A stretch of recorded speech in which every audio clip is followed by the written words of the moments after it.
আসসালামু আলাইকুম। কেমন আছেন সবাই? ভালো আছেন নিশ্চয়ই। ভুল করে খেয়ে ফেলেছেন তো কি করবেন?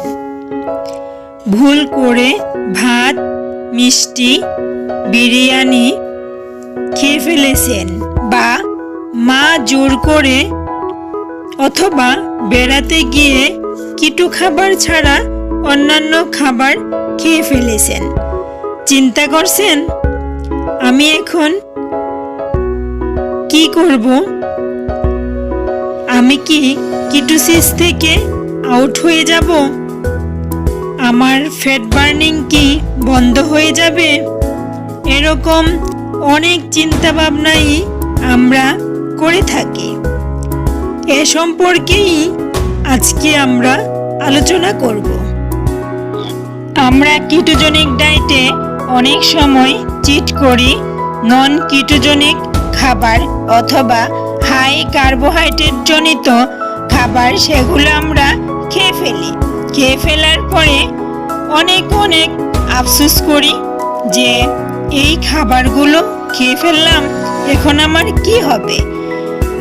এই আফসোস যাতে আর না করতে হয় সেটা নিয়েই আজকে আপনাদের সাথে আমি আলোচনা করব। যারা আমার চ্যানেলটিকে এখনো সাবস্ক্রাইব করেননি তারা অবশ্যই আমার চ্যানেলটিকে সাবস্ক্রাইব করে পাশে থাকা বেল বাটনটি বাজিয়ে দিবেন, যাতে পরবর্তীতে এরকম আরও সমস্যার সমাধান নিয়ে আপনাদের সামনে হাজির হতে পারি। তো এখন আমরা মূল আলোচনায় চলে যাই। আমরা যখন এরকম খাবার খেয়ে ফেলি তখন আমরা অনেক চিন্তায় পড়ে যাই এবং ভাবি আমি এখন কি করব বা কার সাথে এ নিয়ে আলোচনা করব। তবে আমি বলবো এ সম্পর্কে বা এ নিয়ে এত চিন্তা ভাবনা করার কিছুই নেই। যদি আপনি মোটামুটিভাবে কিটোসিস বা কিটো ডায়েটটা করে থাকেন তবে এর সমস্যাগুলো এত জটিল কিছু না। খেয়ে ফেলেছেন তো ভুল করে ফেলেছেন, মানুষ মাত্রই ভুল করবে, এটাই স্বাভাবিক। এ নিয়ে আফসোস করার কিছুই নেই। আপনি যখন ভাত, মিষ্টি, বিরিয়ানি খেয়ে ফেলেছেন তখন কিছু সময়ের জন্য হয়তো আপনার ফ্যাট বার্নিংটা বন্ধ হয়ে যাবে, কিন্তু এরপরে নতুন করে কিভাবে ফ্যাট বার্নিংটা শুরু করবেন সেটার দিকেই মনোযোগ দিবেন।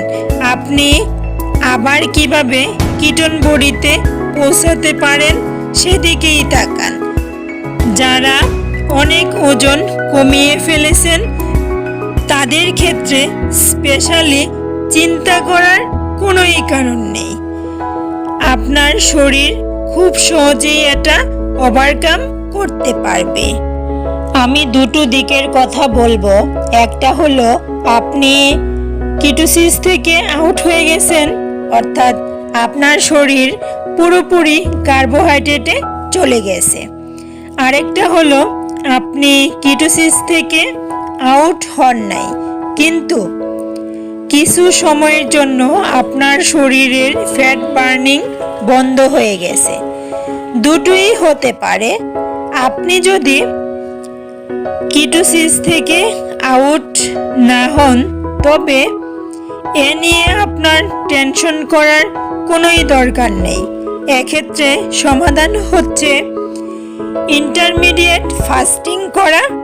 ইন্টারমিডিয়েট ফাস্টিং করবেন বা হাই হিট এক্সারসাইজ করবেন, তাহলে বেশি না অল্প সময়ের মধ্যেই ফ্যাট বার্নিং শুরু হবে। কিন্তু যদি আপনি কিটোসিস থেকে আউট হয়ে যান তবে আপনার ক্ষুধাটা বেশি লাগবে, এটাই স্বাভাবিক, কারণ আপনি কার্বোহাইড্রেট খেয়েছেন। যারা জাহাঙ্গীর কবির স্যারের ভিডিওটা দেখেন তারা তো জানেনই কার্বোহাইড্রেট বেশি খেলে ক্ষুধাটা বেশিই লাগে। এখন যদি আপনি কিটোসিস থেকে আউট হয়ে যান তাহলে আপনি আবার কিটোসিস শুরু করবেন এবং আপনার খাবারে ফ্যাটের পরিমাণ বাড়িয়ে দিবেন। তখন আপনি বুলেট কফিটা বেশি বেশি করে খেতে পারেন। তাহলে কি হবে, আপনার কিটোসিস তাড়াতাড়ি হবে। আপনি খুব অল্প সময়েই ফ্যাট বার্নিং শুরু করতে পারবেন। আপনার যদি ক্ষুধা বেশি লাগে তবে আপনাকে এখনই বলবো না যে আপনি ইন্টারমিডিয়েট ফাস্টিং করেন। এ সময়ও যদি ইন্টারমিডিয়েট ফাস্টিং করা যায় তবে আপনি ভালো ফল পেতে পারেন। আবার যদি হিট এক্সারসাইজও করেন তাহলেও ভালো ফল পাবেন। আমার বিশ্বাস আপনারা 1-2 দিনের মধ্যেই আবার ফ্যাট অ্যাডাপশনে চলে যাবেন। তবে কারো কারো একটু সময় কম বেশি লাগতেই পারে। যারা অনেক দিন যাবৎ এই ডায়েট করছেন তাদের জন্য এটা খুবই সহজ হবে। আবার একটা মজার বিষয় হলো, সকাল থেকে রাত পর্যন্ত যদি আপনি না খেয়ে থাকেন তবে একদিনের মধ্যেই ফ্যাট অ্যাডাপশন করতে পারবেন। সুতরাং এ বিষয় নিয়ে আপনাদের টেনশন করার কোনোই প্রয়োজন নাই। আবার কেউ যদি দীর্ঘদিন যাবৎ কার্বোহাইড্রেট খেয়ে থাকেন তবে কিছু ওজন হয়তো আপনার বেড়েই গেছে। তবে এই ওজনটা হলো শরীরে পানির ওজন। কারণ শরীরের কোষ যখন কার্বোহাইড্রেট পায় তখন শরীর পানিটা ধরে রাখে। এটা নিয়েও টেনশন করার কিছুই নেই। এই পানির ওজনটা আসলে খুব দ্রুতই কমে যাবে। আপনি যখন আবার কিটোসিসে চলে যাবেন তখন এই ওজনটাও কমে যাবে। এক্ষেত্রে আপনাকে কিছু নিয়ম ফলো করতে হবে, চেষ্টা করতে হবে ইন্টারমিডিয়েট ফাস্টিংটা বেশি বেশি করতে। এক্ষেত্রে ইন্টারমিডিয়েট ফাস্টিংয়ের উপকারিতা সবচেয়ে বেশি। তারপরে বেশি বেশি রোজা রাখতে হবে। অনেকেই ভাবছেন আবার ফ্যাট অ্যাডাপশন করতে হবে, কত কষ্ট, কিন্তু আসলে কোনো কষ্টই নেই। কারণ আপনার শরীর কিটোসিসে চলতে অভ্যস্ত হয়ে গেছে। শরীরটা জানে কিভাবে কিটোন বডি দিয়ে চলতে হয়। সুতরাং এই ভুল নিয়ে আর কোনো টেনশন নেই। আবার ঘুরে দাঁড়ালেই চলবে, তাহলে আবার সঠিক পথে হাঁটতে পারবেন। আমি আজকে এই ভিডিওটা এজন্যই দিয়েছি কারণ 2 দিন আগে আমিও এরকম ভুল করে বিরিয়ানি খেয়ে ফেলেছি। তাই আমিও এই সমস্যায় ভুগছি। ভাবলাম আমার মতো হয়তো অনেকেই এরকম ভুল করে চিন্তায় পড়ে গেছেন।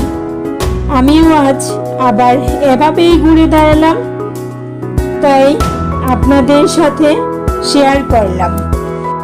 এই ভিডিওটি দেখে যদি আপনাদের ভালো লাগে বা উপকার হয় তবে প্লিজ আমার চ্যানেলটিকে সাবস্ক্রাইব করে পাশে থাকা বেল বাটনটি বাজিয়ে দিন, যাতে পরবর্তী ভিডিওগুলো আপনার কাছে পৌঁছে যায় সবার আগে। আবারও কথা হবে অন্য আরেকটি ভিডিওতে। আল্লাহ হাফেজ।